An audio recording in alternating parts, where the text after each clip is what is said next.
Stephanie Straw with Board Game Geek, and we are here with Isaac Childress. Yep. Talking about Gloomhaven, one word. See right here. Tell us a little bit about this game. All right, so this is a tactical combat dungeon crawler for people who don't necessarily like just, a basic system of just moving around and rolling dice, sort of something that's a little more deep, a little more interesting for, like a more Euro-inclined gamer. They can still get their sort of Ameritrashy feel of running through a dungeon and killing monsters, but they have a lot more choices to make, a lot more depth to the gameplay, a lot less randomness. How do you achieve that? So it's when you're in a dungeon, it's based on this card system, right? So you have a bunch of different character classes. So for instance, we have the Brute here, and there's 17 different character classes in the game. Each one has a completely unique deck of cards. And each card that you're gonna have has an ability on the top and the bottom. Mm-hmm. And every round what you're gonna be doing is you're gonna be picking 2 cards from your hand and playing them. 2 cards from your hands, and what you're going to do is do the top ability of one card and the bottom ability of the other card. Oh, cool. So you have choices at the beginning of the round, and that all takes place simultaneously. We're going to pick 2 cards. We'll all be kind of deciding which cards we want to play. Right, sort of planning out what we want to do, but then depending on when you go in the round, so the center number in the card is your initiative. Mm-hmm. So if you have like a late number, then the situation might have changed on the board because everybody else has gone before you. This is cooperative, right, by the way, if I didn't mention that. But you still have decisions to make on your turn. So maybe I was planning on doing these 2 abilities, but now maybe these 2 abilities are better. So there's always lots of decisions to be made. Do you share that sort of information? Like, do you say, well, I'm a 10, or is that kind of information you keep secret? Right, so during that simultaneous action selection, you can communicate sort of vaguely is the way I like to say, like no specific information. And the reason if you're for like, that, I really want to attack as like I'm going to go over there and I'm going to attack that guy. Hopefully I'm going to kill him, we'll see. But that sort of stops the alpha gamer from sort of saying, okay, you're going to do that and you're going to do that because I hate that guy. I'm that guy, so I can say that I hate that guy. I hate it when it comes out of myself, so I wanted to design a game where there was a lot less of that going on. Yeah. And this is the Brute deck right here? Yeah, so this is the Brute starting deck. So this is level 1 cards. Every time he levels up, and this is a long campaign game, right? Okay. So several different gameplays. You might sit down, play a little bit, come back, play more. Right. Yeah. So it's in some sense, it's a legacy game. So as you're playing through these scenarios, you're going to be unlocking new scenarios. Mm-hmm. Oops. Something. Anyway. It's probably fine. Okay. Yeah, that was my mic. I'm sorry. That's all right. Right. So. And there's sort of a branching story path to the campaign. So you might finish one scenario and 2 scenarios unlock, and then you get to decide where you go from there. Oh, okay. And you're also unlocking sort of side scenarios that may not have much to do with the main quest, but if you go do them, you'll still get lots of cool stuff. Like I'm doing all of the quests. And so there's actually 95 scenarios in the scenario book. So you can play this game for a long time without ever repeating anything. But as you're playing, I forgot what the original question was. As you're playing, you're going to level up your characters over time, and they're going to get new abilities. So there's 2 new ability cards at each level, and you get to pick one when you level up and add that to your pool of cards. So as you level up, you're going to be replacing these cards with better cards. So there's some deck building involved here. Yeah, there's some deck building, definitely in that. Is it going to be like a tile flipping, or are we going to be on a board? Right. And these are prototype components and everything. Yes. Right? Yeah. This is all prototypes except the minis. I just got these from the manufacturer. So it's your typical dungeon crawl. Well, your atypical dungeon crawl, but in that sense, right? You've got map tiles that you're all just going to place out on the board. You have this big scenario book, so it tells you exactly how to do things. And so you lay out the monsters, but it's sort of separated by rooms. Mm-hmm. So you lay out all the rooms to begin with, but you only see what's in the first room. Right. And when you kill all the monsters and sort of open the door to the next room, then you look in the scenario book and you see how to populate that. Oh, cool, yeah. And the monsters are all fully automated. You don't need a dungeon master or a dungeon lord or whatever it's called.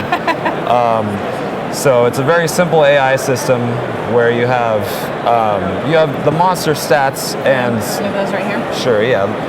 You have stats for each monster, and there's 34 basic types of monsters in the game and 13 bosses.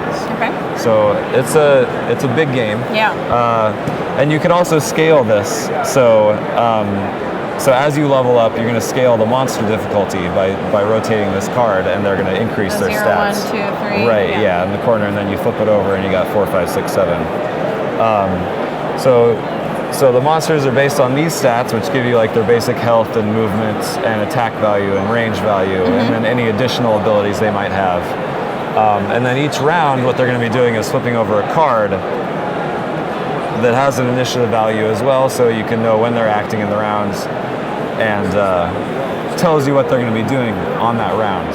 So it's hard to predict the monsters, even though it's automated. You don't know what they're doing. Not everything is the same. Right, because so each monster has a separate deck of cards, and there are 8 cards in each deck. So he might be something basic like this, like he's just moving and attacking like normal, or he might not move and attack at all, but just sort of turtle up and like gain a shield and retaliate, or he might not move and gain a shield, but then attack if you're next to him. So you really don't know what the monsters are doing until you've already chosen your cards. So that's another reason why you might want to change in between.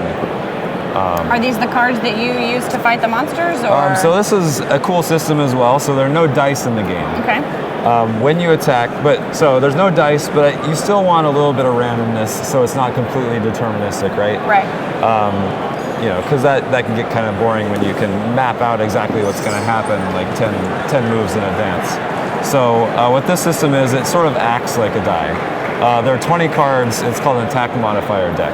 So whenever you attack, like if you just do like a basic, some sort of attack, like this attack 4 means I'm going to do 4 damage to the monster. But before I do that damage, I have to flip over a card.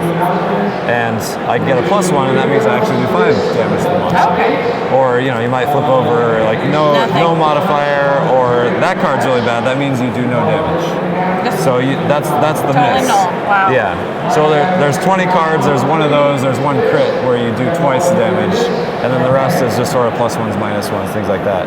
The cool thing about this system, right? So yeah, you could do that on a D20, right? You could simulate this with a D20, and you might save on some costs.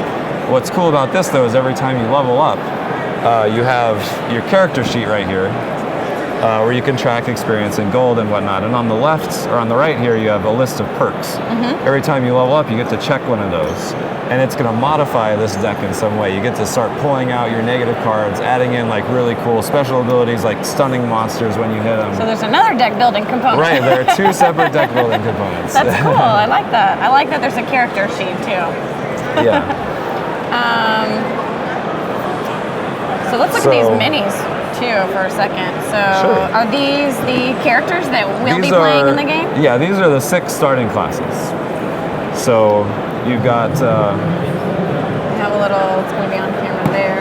Yeah, so you've got the Brute, who's... this is the Brute, which is he just gets in the monsters' faces and smashes them with a sword. He's a tank. You've got the Mind Thief. She's sort of a roguish character. Both of these characters, the Mind Thief and the Scoundrel, are sort of roguish, but they act very differently. It's sort of complicated. I couldn't really explain the differences, but there are major differences. Sort of wizard? Yeah, sort of. The Spellweaver is sort of throwing out big spells, but only occasionally. So she'll like clear a room of monsters, and then she'll have to like rest for a long time. And you just got these? Yep, they just came in the mail yesterday. I think they look really great. Yeah, I'm really pleased with the detail. I want to paint. It was actually better than I was expecting. I want to paint this overcoat. Yeah, he's really awesome. Yeah, that looks cool. So you got those 6 starting classes, and then how you unlock additional classes. Okay. So there's 11 additional classes in the game. Yep. Is whenever you start a character, you get a career goal. So, love it. They have professions. Or no, I'm sorry. We changed the name to Personal Quest. Personal Quest. Yeah, because career goal felt sort of, I don't know, like you were, businessy. Right? You're not a business person. So you have these personal quests, and it has some flavor text here, and then it tells you exactly what you need to do down here in the bottom. Actually, these are kind of outdated. So, but anyway, the idea is that this is what you're trying to accomplish with this character. And that's good. So it gives you a starting place, something that you know that you want to do, rather than just what do I do? It gives you some context for like when you unlock 2 scenarios, which one do I want to go to? right? Oh, because one might help you get your personal like quest. if I'm trying to kill a bunch of demons, I want to go to the scenario where there's going to be demons that I can fight. To the demon lair. Right, exactly. But it's going to take probably like 10 to 15 scenarios to actually complete your personal quest. Oh, wow, okay. So this is like, it's a long campaign game. There's 95 scenarios. But when you complete that, you retire your character. He's completed his goal, and he's going to go right off into the sunset, and, because fighting monsters in dungeons is not... It's not a lifelong career. Yeah, you gotta do what you came to do and then get out. So that class is going to retire, and it's going to unlock a new class. So you can so now you have to start a new character. So you can choose that class, or you can choose one of the other classes that haven't been played. But yeah, so over the time, as you complete these career goals, you're going to be unlocking other things will be available too. Yeah. I really like that. That's super emergent. What about, we gotta have gear, right? Absolutely. In like any kind of dungeon crawly game. No, collecting money in the dungeon is a major part of the scenario. So here's just a couple of examples. Right. Your standard healing potion. Yeah, right? you gotta be able to heal yourself. Is this the cost? Yeah. Right here? Yeah. Is this, so it's like a single time use item. So like when you use it, you would flip it over. So you can only use it once each scenario. Okay. And you also have items that you can, it's called like spending, they're spent. Yes. And so you would tap them, I guess is what you could say. And then you would get that back when you rest. So resting is very important because over time you're going to be discarding all your cards when you play them, and resting is how you get them back. So are there like merchants in this dungeon, or? Not in the dungeon, but there's a town of Gloomhaven. Okay. So the town is very important to the overall. That's where so you go out into the dungeon, and then you go back to town, and there's lots of different actions you can do in town. Buying items, that's where you level up, or announce your retirement. I am retiring. You can donate to the sanctuary to like gain bless cards that you can add to this deck as well. So there's a number of different things. Feels like Skyrim or something. It's I hear that a lot. It's sort of the board game version of Skyrim. It's Elder Scrolls game. Yeah. Cool. Is there anything else that you want to talk about? Just one more thing is you were talking about Emergence. So another cool thing that happens when you retire a character. There are two event decks in the game. You have city events and road events. And so every time you go back to the city, you can do a city event. You just draw a random card from the city deck, and you sort of read the flavor text, and you have a decision again at the bottom. And your career goal might affect what decision you want to do, but as a group you decide whether you want to do option A or option B, and you flip it over and you sort of gain rewards, or sometimes it's negative things. And then whenever you go out to a dungeon, you have to do a road event. And road events typically have worse effects than city events. City events are generally good, road events are generally not so good. You might get like poisoned. Oh, so here's a bad thing that can happen. Yeah, you either lose gold or you get poisoned too. and take a bunch of damage. And then so you start the next scenario poisoned, which you're gonna have to be able to deal with, so it makes it a little bit harder. You need an antidote. Yeah. So the cool thing is that when you retire a character, you're going to add events to the decks. And there's lots of different ways to add events to the decks. Like when you complete a scenario, you might add an event to the deck. So it's sort of a system where you sort of start feeling like you actually are changing the world. This guy goes out and does something, but then you might encounter him again in the city, and he's begging you for money or something. Because maybe his life didn't turn out the way he wanted it to. So there's just some emerging story effects that come out through the event. I see what you mean about it being like a legacy game, other than ripping up cards. Yeah, there's no ripping of cards. I mean, when you're done with a city event, you the symbols aren't on these cards. But anyway, it tells you to remove it from the game. Right. Or you might add it back into the city event if it's a recurring thing. Right. But there's removing cards from the game, but you're not encouraged. And you can rip them up if you want to, because you're never going to use them again. Or you can keep them if you want to try and reset the campaign, which will provide files on Board Game Geek on how to do that. Yeah. There are stickers though as well, so you have a big map. Oh, okay, there are. And so as you're unlocking scenarios, you're actually taking the stickers from sticker sheets and placing them out on the map.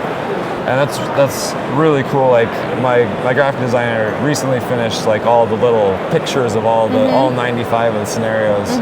He sent me like an image of the map with all the scenarios out on the map. It looks so cool. Oh yeah. Like it just, you just want to dive into the world. Yeah. So it'd be like looking at your Skyrim map and seeing like, all the little places all the little that you've discovered. icons all over the place. Like, oh yeah, I want to go there. Yeah. Yeah. That's cool.